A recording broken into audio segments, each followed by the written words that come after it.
as it relates to the roles that we're playing in Control Sizwe, that on the 3rd of June 2025, the leadership of Control Sizwe, after national officials meeting, announced the discontinuation of my role as the Secretary-General of Control Sizwe.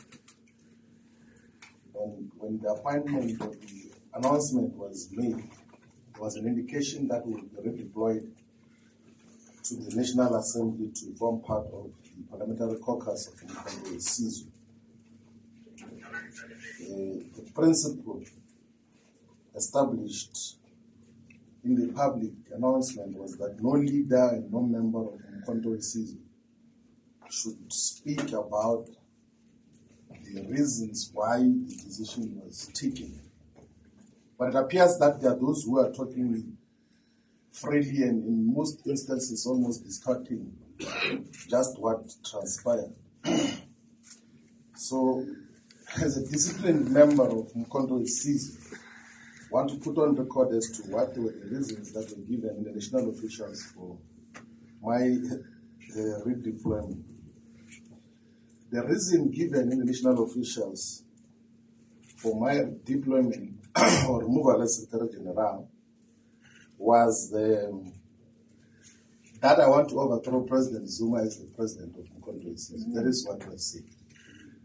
That all the work that we're doing as Secretary-General of establishing structures and identifying leaders was meant ultimately at the removal of President Zuma as president of Control Sizwe.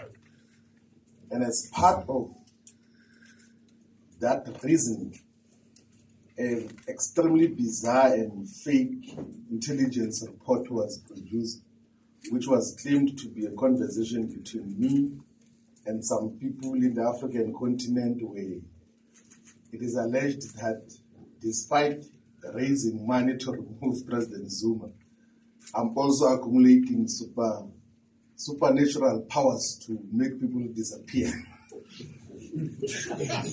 That is the reason why we got to, so we had to deal with superstitious issues as the basis of what happens. That there's apparently a head which I was going to be given to give to someone, and some people were going to die so that I can become president of Control Sizwe. That was the intelligence report, which were rejected with contempt and said that that is absolute rubbish, and said that